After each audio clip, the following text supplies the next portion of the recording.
As I do every day, I go through articles from various websites and blogs and take a look and see what might be interesting to talk about for this show. And there was one particular subject about the possibility of a 100-point player for the Montreal Canadiens. And I thought, let's talk about it. Let's talk some puck.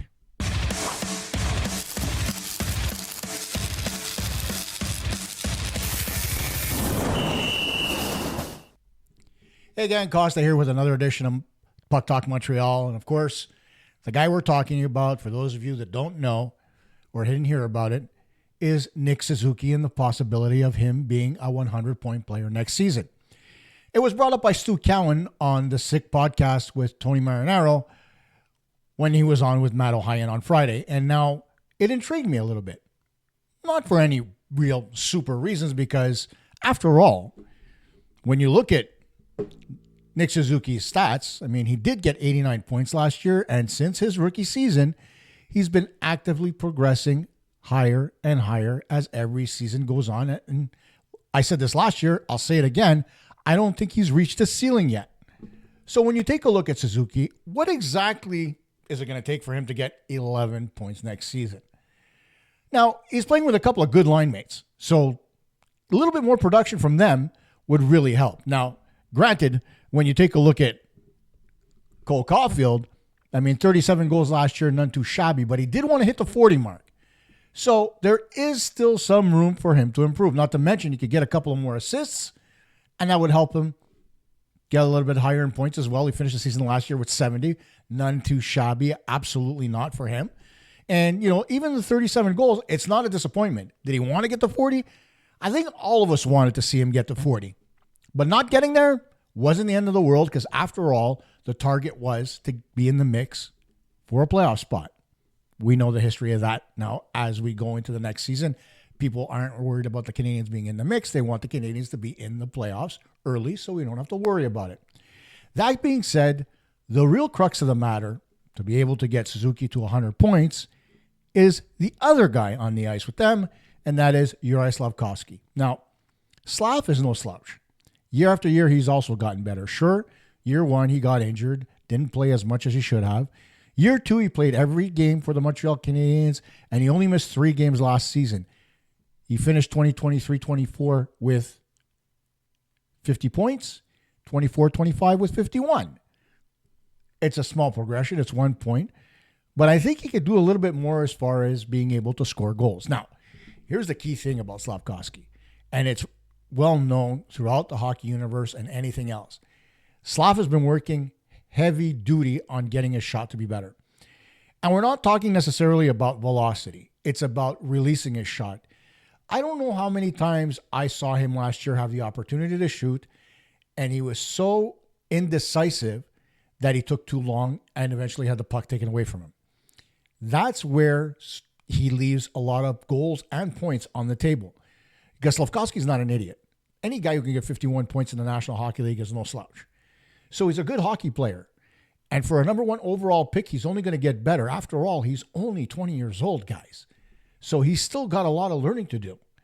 But at the end of the day, if you could see a kid like him being in Slovakia working on his shot, especially on the release, then you know he knows exactly what the shortcomings are in his game. And whether or not the coaches told him or whether he looked at his own video and realized it, that's really not important. The important part is that he's taking the time to do it. So now what does that mean for Nick Suzuki? It means that you're going to have one winger who's going to want to hit that 40 goal mark. So he's going to get at least 3, maybe more, to get to that 40 mark as opposed to last year. So that's 3 points in the bank for Suzuki because he assisted on most of Caufield's goals to begin with. Then you look at Slafkovsky, who finished the season with 18 goals. And you know he's going to want to hit at least that 20-25 mark next season. So that's another 7. Add to that a couple of assists maybe on the power play, and he's way over the 100-point mark at that point. So it's not in the realm of impossibility that Nick Suzuki gets to the 100-point mark.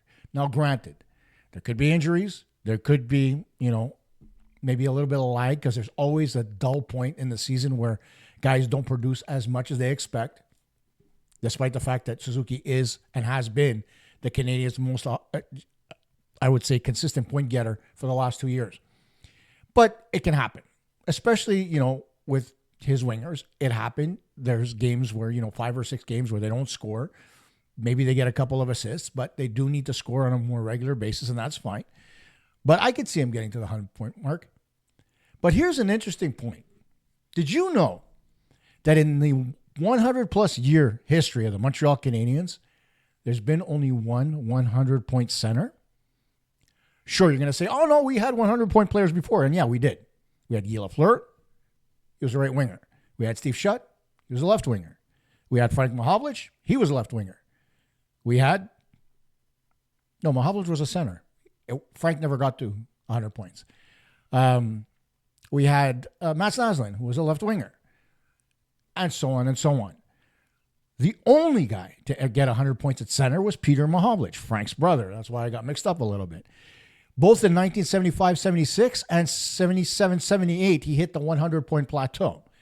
Now, of course, Mahovlich was playing with Lafleur, so that kind of helps a little bit, having taken over for Lemaire at a certain point, or, just being another one of those centermen for the Montreal Canadiens. That was absolutely fantastic.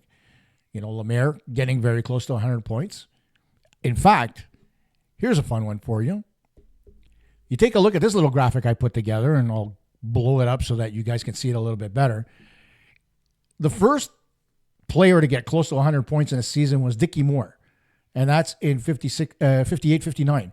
Now, granted, there was only 6 teams in the league at that time, so it's quite the accomplishment to get that many points. Same could be said for Bernie Geoffrion, Boom Boom, who got 95 points that same year. Then you have Frank, who got 96 points in 71-72. Lemaire, 95 in 72-73 and 77-78. Vinny Damphousse, 97 points in 92-93. And, of course, the last guy to get close to 100 points was Pierre Turgeon with 96 in 1995-96. So think about it for a second. With all the players that the Canadiens have had play up the middle, whether it was, I don't even know where you begin. You talk Lemaire. You talk Napier. There's all kinds of different centers that the Montreal Canadiens had. None of them, with the exception of Peter Mahovlich, came up to 100 points. And if you think about it, when you look at Mahovlich was a big man that could move. I would have never, if I hadn't looked up this stat, I would have never thought that Peter Mahovlich got to 100 points. I would have thought for sure it would have been Lemaire, given the fact that Guy Lafleur did it. I think it was 9 times in his career, 8 or 9 times. I'd have to look it up to be sure 100%. And he played with Lemaire quite often. So how the hell does this happen? In 100 years, one player gets 100 points. Well, it could very well be that a second player will get to the 100-point plateau next year in Nick Suzuki. And I want to hear what you think. He's going to be used on the power play. He's going to be used shorthanded, as he always is. And, is he going to be able to have as many second-wave power play shifts as he did last year? Because oftentimes he was out there for the entire 2 minutes. Will that happen again this year? I think that all depends on whether or not the Canadiens have a bona fide second-line center. Whether or not, somebody like a Joe Veleno can slide in there and be a second-line center. Or, whatever. Maybe they use Jake Evans. Or Kirby Dach comes back. Who knows? At the end of the day, on the second wave, the majority of the time what they did is they sling the puck back to Alex Newhook, and he brought it up the ice the same way you would see Nick Suzuki do it. So all those questions remain to be seen whether or not they actually come to fruition. We're only going to know that at the beginning of the season. But I think it's an interesting point Stu made. Why wouldn't Suzuki get to 100 points? He's the closest thing we've had to a 100-point center in almost 40 years. Think about that for a minute.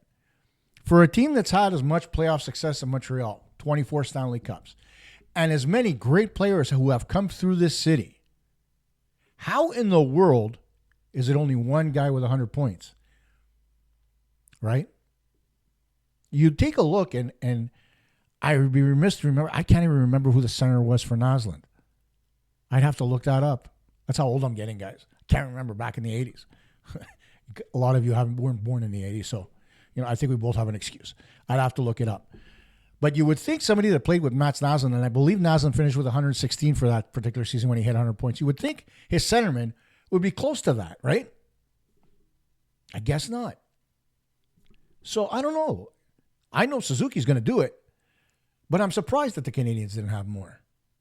So tell me what you think. Do you think Suzuki can crack that century mark? Do you think maybe Cole Caufield can crack the century mark, given that he was at 70 points? Will Slafkovsky be able to contribute a few more goals than he did last year? Maybe 25, maybe even 30, to be able to say, okay, you know what? We've got the goals. We've got the assists. Nick Suzuki's going to get there. He's going to need help, obviously. Not just from his own line mates, but from those on other lines to draw attention away from his line. Because when you're a one-trick pony like the Canadiens were for most of last season, right, as far as scoring is concerned, you get the best matchups, or the worst, depending on how you look at it. So if another line can draw some of that attention away from yours and give you a little bit more of an opening to be able to like get out there and have a little bit more open ice as opposed to always being the one playing against the other team's best checking line, that could help. It'll help everybody on that line. It'll also help the second line. The second line will open up opportunities. You see where I'm going with this, right? It's a cascading effect. So a little bit of help from his line mates, a little bit of help from his teammates, and Nick Suzuki could get to that 100-point plateau. Again, put it in the comments. Tell me what you think. Be sure to give me a little bit of a thumbs up for, like the video. Subscribe if you want to. I'm not going to force you to. And hit the notification bell to make sure you get the latest and greatest updates. I know I'm not perfect, guys, but the conversation is always great. So let's just keep it up. Bye for now.